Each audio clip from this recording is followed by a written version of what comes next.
Hello, everyone. Welcome, welcome. Today, we're going to be talking about the important topic of nervous system and how expressive art is a beautiful practice to help us to regulate our nervous system. And also, I will be sharing with you some tools and techniques that would help us. Cookie just passed. That would help us to regulate our nervous system on a regular basis. This knowledge is such an important knowledge to have, and I think it was so life-changing for me since I've learned about it during my studies with art therapy. And then I was just like, this, everyone needs to know about this because it gives you so much power and so much control over your body and how you can regulate your day-to-day activities based on awareness and knowing which state of your nervous system is now more activated. So let's get into it. So our nervous system includes our main, like central nervous system, which is our brain and our spinal cord. And from our brain and the spinal cord, there would be lots of nerves going through this nervous system, going through multiple parts of the body. It's like a lot of them. And from there, there are two main parts to our nervous system. One part is somatic nervous system, which is basically the conscious nervous system that it works with, like, when you want to move your hand, you want to move your leg, you consciously, from your brain, there will be nerves that going through your legs and hands, and then you can move. So it's a conscious movement, conscious nervous system. On the other side is the autonomic nervous system. Autonomic nervous system is responsible for all the automatic things that are happening in your body, your heart rate, your breathing, your di pupils dilating, everything that's happening on a regular basis, your digestion system, all of these are like your autonomic nervous system. So, your autonomic nervous system divides to its most two important nervous system that you will hear a lot about, and mostly everyone is talking about this too, which is sympathetic nervous system and parasympathetic nervous system. So don't worry about all these names and everything. It's not confusing. It's you just need to know the functionality, and then the more, like, you can go back to this video and listen to it. But when you what you need to pay attention is these two main nervous system, which is sympathetic nervous system and parasympathetic nervous system. So sympathetic nervous system is like an accelerator for your body. It is responsible for fight or flight and making your body active. Get things done, jump, flight, fight, run away, do this. And it's also very connected to your breathing. So if you pay attention when you're stressed and you want to get something done, you have like short breaths, like you're like basically breathing in and out from your mouth. And when you do that, it's your body actually making you more active. It's just like, oh, we're in danger. We need to make something happen. We need to fight or flight, or we need to make something work. So it's so important to be always aware of our breathing because then it controls on which nervous system is more activated. So you might have seen yourself like wanting to go to a meeting, and before the meeting is like your heart is racing, your breath is like short. It's like your nervous system tapped into fight or flight because you got nervous and anxious, and you now you're like, oh my God. So there's a something threatening you, and then your nervous system is into fight or flight. So in old days, when people were living in jungles and everything, it was something good to have the nervous system being constantly activated in fight or flight because they needed to protect themselves from the animals and predators and all these things. In today's world, we don't have those animals and predators and everything, but we have a monster called stress. So stress puts us in fight and flight. Now, this stress can be real, and sometimes this stress can be just created through our mind and our fears. So, on the other hand of this fight and flight and sympathetic nervous system, there is parasympathetic nervous system, which is responsible for rest and digest. It's like a break for your system. It's like, oh, now it's time to rest. It's time to relax.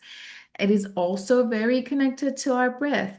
If you pay attention to most of the meditations and relaxation activities, they have longer inhales and longer exhales, especially longer exhales. Because as soon as you have longer exhales, your body receives this message that, oh, be safe. Now we can slow down. Now we can go to the digestion mode. We can go to the rest mode. Now, imagine that you have this accelerator and a brake, right? And your body is your car. So if you constantly put your feet on this accelerator and a brake, you put this beautiful body of yours under lots of stress. And he's like, it doesn't know what to do. And then it goes to the freezer state, or it goes to fight and flight state, or in the other state that you can go to the dorsal vagus nerve shutdown that I will explain about.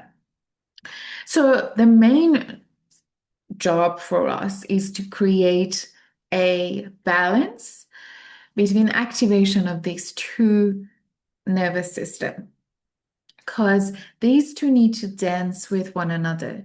These two need to know how to move throughout the day, when we need to be more active, when we need to slow down. If we constantly in fight and flight, we will reach to the burnout and exhaustion and not like always being stressed.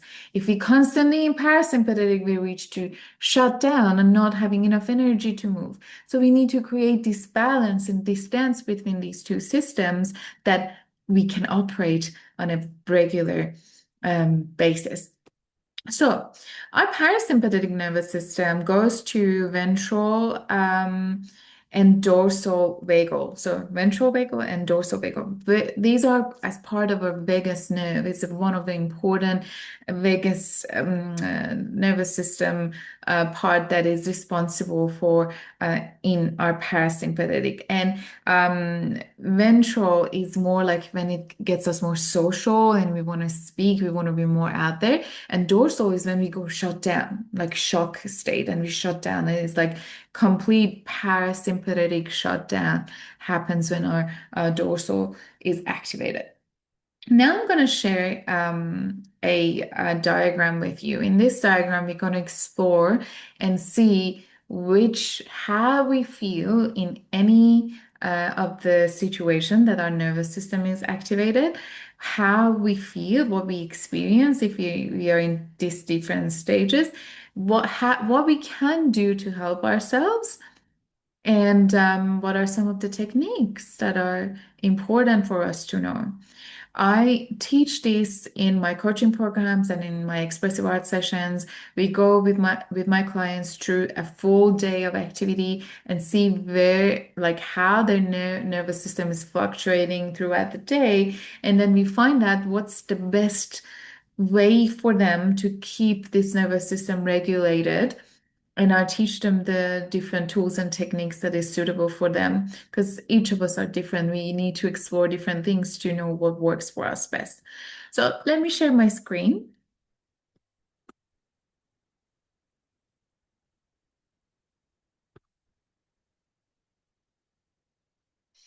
Is this the right one? I guess. Okay. So my nervous system self-regulation chart. So the first thing that you need to ask yourself is like, how am I feeling? How am I feeling? Now pay attention to the column in the middle.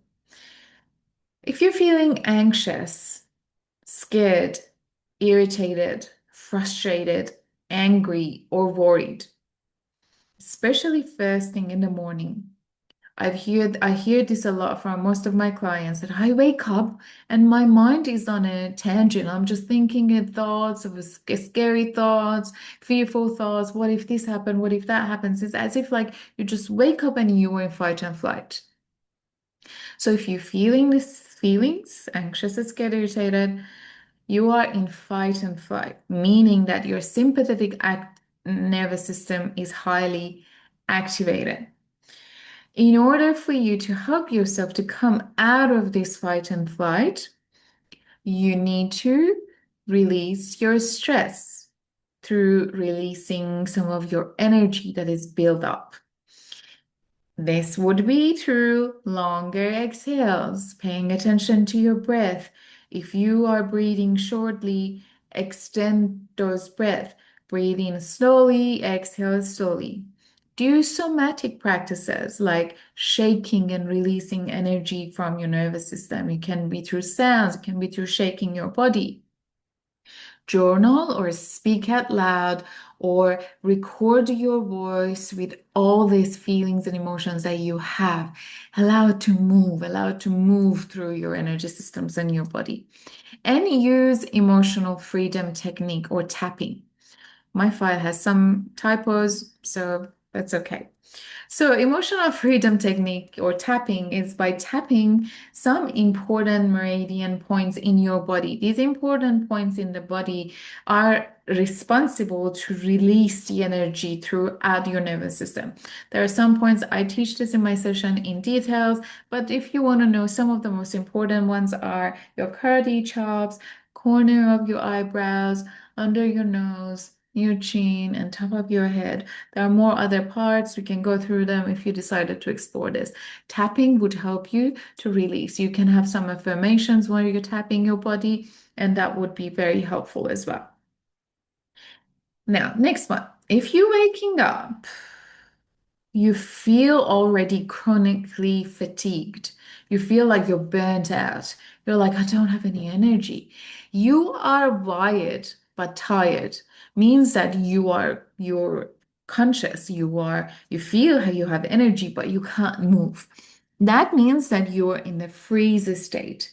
Means that your parasympathetic and your sympathetic are activated, but you're in parasympathetic immobilization, like you can't move.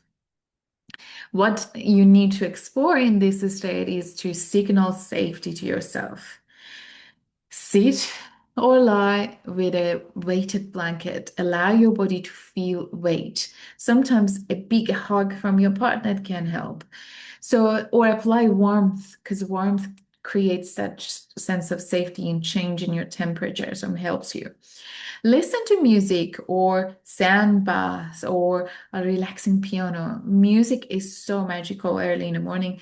It helps me a lot because I find myself a lot in freezing state and music brings me back. So I play music, I tap into my meditative state and I bring myself, visualize myself moving and I come out of that state. And the last one is the hopeless, depressed, numb, exhausted state. As you feeling like I'm so disconnected, I'm very disassociated, and you feel like there's a difference. Like this one is not even immobilization, is parasympathetic shutdown. You're in dorsal vagal, like you're just in a shock state. It's like you can't do anything. What it can be done is to mobilize some energy. Visualize movement. Move in very small ways. If you feel like I can't move, just listen to some music and move like with the small moves from internal of your body. Do some gentle breath works. But I have to say here, gentle breath work doesn't mean longer exhales because you're already in parasympathetic. What here helps is like breath of fire, like short breath, but activating your vagus nerve and also activating your body more. Connect with a partner or a pet and do woo breathing that activates your vagus nerve. Woo breathing is a very interesting technique. I'll just briefly talk about it here. If you needed more information about it, please reach out. Woo technique is like you basically humming, but humming in this way. Woo. So you're activating your vagus nerve through your humming and through this type of humming, actually. So, if you felt like you want to explore any of this, I'm so happy to help you. We can go through a personalized session and explore what is the best tool for you to regulate your nervous system.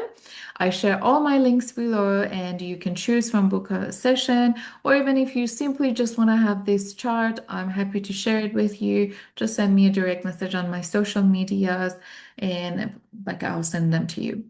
Now, another point that I want to bring your attention to, and not many people talk about this. We explored the psychosomatic side of the nervous system. There are, however, the biological side of nervous system as well, meaning that if your body is being under impression of microbial infects or diseases or viruses or bacteria that impacted your nervous system, regulating your nervous system can become more difficult because your body is fighting against something external. It's fighting against a virus that has impacted your nervous system. So it is also very important to pay attention to these elements because sometimes we might be doing all the techniques and tools, but still we all of a sudden go to the fight or flight and panic state. And there's no like emotional charge, there's no triggers, there's no memories, but it's like your body responding to something that is being impacted internally. So for that, I partnered with an amazing naturopath group and herbal medicine practitioners that then they can help you to see if there is anything impacting your nervous system that causes you to be more in a regulated state of nervous system. So with that, we created this beautiful questionnaire that you can go through and answer these questions, and a team of amazing natural medicine practitioners will review your answers, and then they also can call you a short call, a 10 minutes call, and then you can answer the questions they will review, and they can create a herbal medicine just as specific to you and your needs to make sure that you would have all the resources you need to have a regulate nervous system and also a body that is nurtured enough through herbal medicine, that is Mother's Nature's medicine. Is all natural, is nothing chemical that goes to your body, and it will benefit your body and your nervous system. So in this way, you are taking care of your body holistically from all the dimensions. So I would share all the links in the descriptions of this video. And please, if you found this video helpful, feel free to give it a like, share it with someone that might benefit from it. If you'd like to stay in touch with me and other videos that I will be sharing soon, please subscribe to my channel and also follow me on social media platforms. I have a lot to share with you. I'm sending you so much love, and I'll see you in the next video.